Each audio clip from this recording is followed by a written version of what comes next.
का वो हाशमिया मुत्तलबी है, वो मेरा नबी मेरा नबी मेरा नबी है।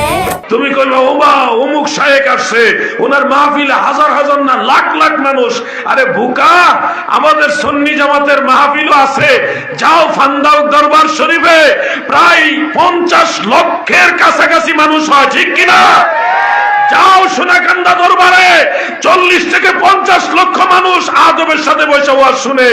যাও ইমামে রব্বানি দরবারে, যাও বিশ্ব জাকির মঞ্জিলে, যাও ইনায়তপুরে, যাও সুন্নি জামাতের বড় বড় দরবারে লক্ষ লক্ষ মানুষ আছে, ঠিক কিনা বলে?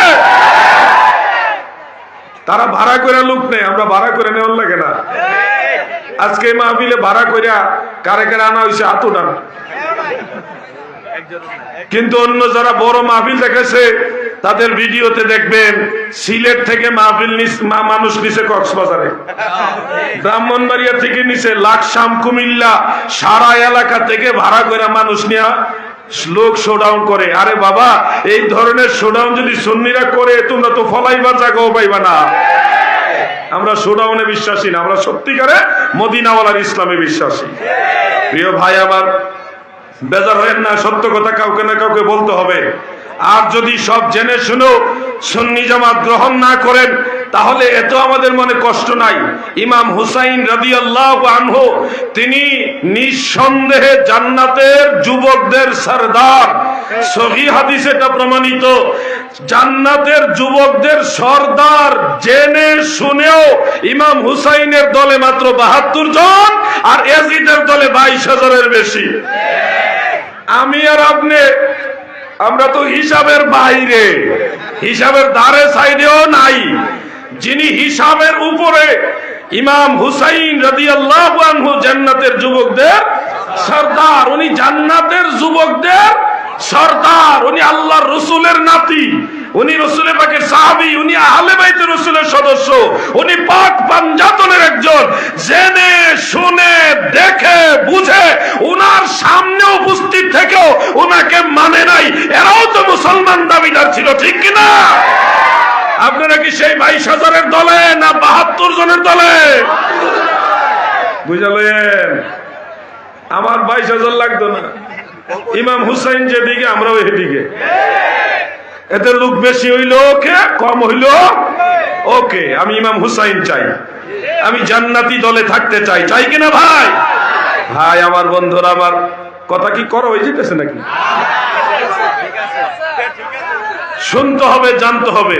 ফিতনার যুগে সবাই তো তেল মাইরে ওয়াজ করে, আমি তো আর পারি না রে ভাই। আমি তেল মাইরে ওয়াজ করতারি না, সত্য কথাটা বলে দিই। না বললে পাবেন কোথায়? কাউকে না কাউকে বলতে হবে।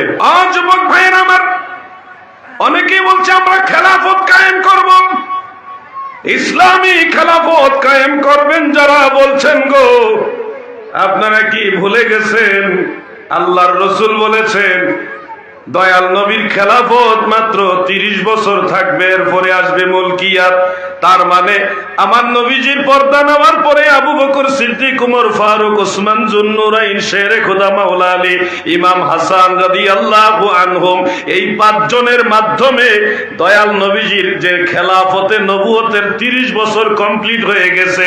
যেই খেলাফতের কমপ্লিট মানে শেষ হয়ে যাওয়ার ঘোষণা নবীজি 1450 বছর আগে বলে গেছে খেলাফত 30 বছর পরে আর থাকবে না। আপনি সেই খেলাফত আল্লাহর রাসূলের কথা ডিঙ্গাইয়া 1400 বছর পরে কেমনে আনতে চান? নবীজি তো বলছে 30 বছর পর আর খেলাফত নাই, থাকবে না। নবীজির হাদিস, এটা সহিহ মুসলিমের হাদিস। আল্লাহ রাসূল বলতেছে 30 বছর পরে আর কোনো খেলাফত নাই। তা আপনি এখন 1400 বছর পরে খেলাফত আনবেন? আসলে এটা খেলাফতের জন্য না, এটা হলো ওই খেলাফতের দোহাই দিয়া রাজনীতির ময়দান দখল করা। আমরা তো বোকা পাবলিক, কোরআনের কথা শুনলে দৌড় মারি। আমরা তো খেলাফতের কথা শুনলে দৌড় মারি। আমরা তো মনে করি কোরআনের রাজ কায়েম করব। যেই দলের, যেই সংগঠনের, আরে কথাগুলি তার কথা বাইরে যাবে, থাক, এটা বাদ দিয়ে দিলাম। প্রত্যেকটা রাজনৈতিক দলের, সংগঠনের একটা গঠনতন্ত্র আছে, আসেনি? এখন ধরেন কোন দলের গঠনতন্ত্র পবিত্র কোরআন, বাংলাদেশে কোনটাই নাই, নাই কোনটাই নাই। বাংলাদেশে যত দল আছে কোন দলের গঠনতন্ত্র পবিত্র কোরআন নাই। যার যার মতো করে সুন্দরভাবে সাজাইয়া গুজাইয়া গঠনতন্ত্র কইরা এখন বলতেছেন কোরআন কায়েম করবেন। আরে বাবা, মানুষের পাইছেও বুকা বুকা বাঙালি বুঝাইলেই কয় জি ঠিক, বুঝলেও কই ঠিক, না বুঝলেও কই ঠিক। খেলাফত কায়েম করব। আরে আল্লাহর নবী বলেছে নবীজির পর্দা নেওয়ার পর থেকে 30 বছর পরে খেলাফত বন্ধ। আর তুমি 1400 বছর পরে খেলাফত কায়েম করতে চাচ্ছ। কোন খেলাফত? হ্যাঁ, এটা মদিনাওয়ালার খেলাফত না, এটা আরবের নজদের ইবনে আব্দুল ওয়াহাব নজদির খেলাফত। বুঝালো পাবলিক? কোন খেলাফতের দিকে তোমার ডাকে তুমি বুঝো না। হ্যাঁ, একটা খেলাফত কিয়ামত পর্যন্ত চলবে, সেটা ওই নবীজির খেলাফত না, খেলাফতের নবুয়ত না। মিশকাতের সরা মেরকাতের মধ্যে ইমাম মোল্লা আলী কারি রহমাতুল্লাহ আলাইহি তিনি এই বিষয়টা ডিটেইলস আলোচনা করেছেন। খেলাফত দুই প্রকার, যেটা আবু বকর সিদ্দিক, হযরত ওমর ফারুক, ওসমান জুন নূরাইন, শেরে খোদা মাওলা আলী, ইমাম হাসান রাদিয়াল্লাহু আনহুম, ইনারা যে খেলাফতের দায়িত্ব পালন করেছে, এই খেলাফতটাকে বলা হয় খেলাফতে নবুওয়াত, যেটা 30 বছরে কমপ্লিট হয়ে গেছে। এরপরে আর এটা কিয়ামতের আগ পর্যন্ত আসবে না, বন্ধ। এই খেলাফত আর কোনোদিন আসবে না, চিরতরে বন্ধ হয়ে গেছে। আরেকটা খেলাফত আছে, ওটাকে বলা হয় খেলাফতে বেলায়াত, বেলায়াতের খেলাফত। এই বেলায়াতের খেলাফত 12 জন খলিফার মাধ্যমে ইমাম মাহদী আলাইহিস সালাম পর্যন্ত চলবে। যে 12 জন খলিফার মাধ্যমে চলবে, সেই 12 জনের নাম আল্লাহ রসুলের পবিত্র জবান মুবারকে বলে গেছেন। এটাও হযরতে জাবের ইবনু সামুরা রাদিয়াল্লাহু আনহু থেকে বর্ণিত, সহিহ মুসলিমের মধ্যে উল্লেখ রয়েছে। সেই 12 জন খলিফার মধ্যে অন্যতম হলো ইমাম হুসাইন রাদিয়াল্লাহু আনহু, তারপরে জৈনুল আবেদিন, ইমাম মুহাম্মদ বাকের, ইমাম জাফর সাদিক, ইমাম মুসা কাজিম। আওলাদে রাসূলরা হইতে হইতে 12 নম্বর খলিফা হলো ইমাম মাহদী আলাইহিস সালাম। এইনাদের মাধ্যমে কিয়ামত পর্যন্ত, ইমাম মাহদী আলাইহিস সালাম পর্যন্ত খেলাফতে বেলায়াত, বেলায়াতের খেলাফত চলবে। হে বাংলার মুসলমান, হে বাংলার যুব সমাজ, আমি আপনাদের বলে যাই, যদি সত্যিকারের খেলাফতের অন্তর্ভুক্ত থাকতে চাও, যদি সেই খেলাফতের ভিতরে থাকতে চাও যে খেলাফত ইমাম মাহদী আলাইহিস সালাম পর্যন্ত থাকবে, তাহলে আল্লাহর ওলিদের কদমের কাছে যাও, তাদের দামান ধরো। আল্লাহর ওলিদের কাছে যে খেলাফত, এটা ইমাম হুসাইনের খেলাফত, এটা জাইনুল আবেদিনের খেলাফত, এটা ইমাম জাফর সাদিকের খেলাফত, এটাই বেলায়েতের খেলাফত। ঠিক কিনা বলে? আসল জিনিসের খবর নাই।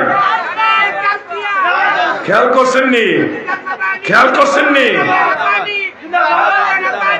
বয়স 70-এর উপর হইব, দাঁত পুড়ে গেছে গা, মুখ দিয়ে ঠিক মতো কইতারে না। এরপর মুরব্বী মানুষ কয় না রে তাকবীর, না রে রিসালাত, এইভাবে কইতাছে। আর যুবকরা খাইয়া বইয়া খাইয়া খাইয়া বইয়া দেখে এরা পাওয়ার নাই। যুবকদের কি পাওয়ার আসলেই নাই? আসেনি পাওয়ার? সবাই নিয়ে আমিও তো একটু যুবক, একটু যুবক দিলে আমিও আপনাদের একটা তাকবীর দেই, দিবেন? নারায়ে তাকবীর! হইছে তো মাশাআল্লাহ, সুন্দর হইছে, আরো সুন্দর হবে। স্টেজ আওয়াজ কম হইছে। নারায়ে তাকবীর! নারায়ে রিসালাত! আহলে সুন্নাত ওয়াল জামাত! তিনটা স্লোগান আমাদের সব সুন্নিদের। এরপরে যে যেই দরবারের যেই তরিকার ওই স্লোগান দিবেন। প্রিয় ভাই আমার, বন্ধুরা আমার, দিলের কান লাগায় শুনবেন। মোবাইলে না না কইেন না। আমার রেজাল ভাই মানে কইতাছে মোবাইলে, আরেকজনে কেবল মনে হয় এই স্লোগান আমরা না। হ্যাঁ, নারায় রেসালত স্লোগান যদি কর আমার না না না, তাহলে তো সারছে সর্বনাশ হয়ে যাবে। কোন জায়গা থেকে না শব্দটা আইছে? না শব্দটা কি নারায় রিসালাত স্লোগান আহলে সুন্নাত ওয়াল জামাত জিন্দাবাদ এটা নাই আছে এই জায়গায় নাই লইব নারায় রিসালাত এবার ঠিক আছে ভাই আমার বন্ধুরা আমার দিলের কান লাগায় শুনবেন আমরা কইলে তো বিশ্বাস করেন না মাঝে মাঝে একটু কেমন কেমন জানে করেন আমরা সুন্নি হুজুরা বেশি গরম কথা কয় আরে আমরা যদি গরম কথা না কই তোমরা ঈমান বাঁচবো না